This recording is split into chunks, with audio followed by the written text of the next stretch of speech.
这一章我跟各位所有的莲友们来简单介绍我内心的想法。处事要有忧患意识。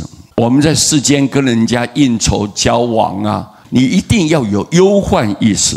忧患就是有无常的观念呢，随时可能会有怎样哦。你要知道哦，这个是不可能不变的啊，它随时都会转换的啊。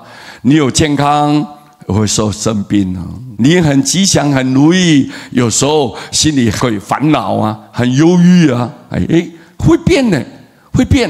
所以你要有忧患意识。人家对你很好，当然很感恩。有一天如果突然间他变卦了，突然间对你态度很糟糕很差劲，你怎么办？你要有忧患意识。因为佛老早告诉你嘛，世间一定是无常嘛，这就无常，就忧患意识。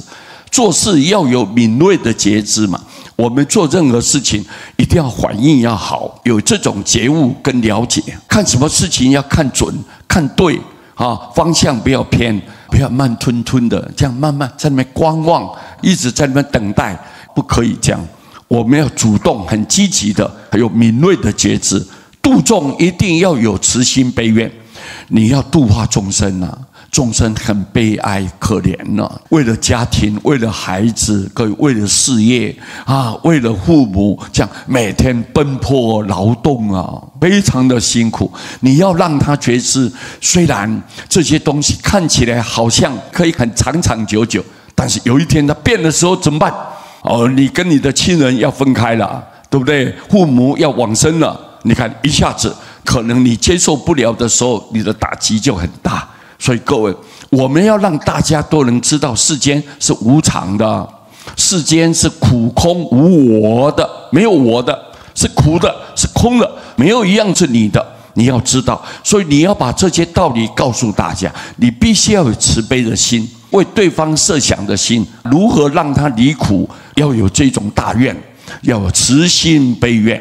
念佛一定要有深信无疑呀。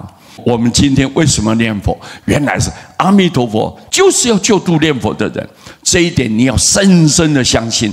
如果你心存怀疑啊，还犹豫不决啊，我念佛干什么？人家叫我念，我勉强的应付吧，我就念。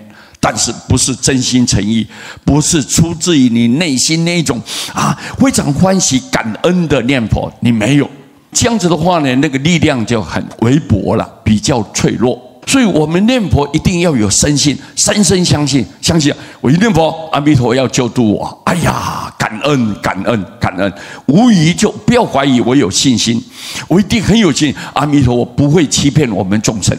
你念佛，你随着他的本愿，他一定救度，永远不放弃。好，这个念佛的要领要在这个地方。所以你如果懂这个道理，在座各位，你来这个世间太有价值了。你找到人生最后的方向了，你有一个美好的归宿，都是因为你建立这个正确的观念，所以你未来有一个保障，很大的保障，各位对不对啊？好，我们非常谢谢大家，希望我们大家念佛成佛。南无阿弥陀佛。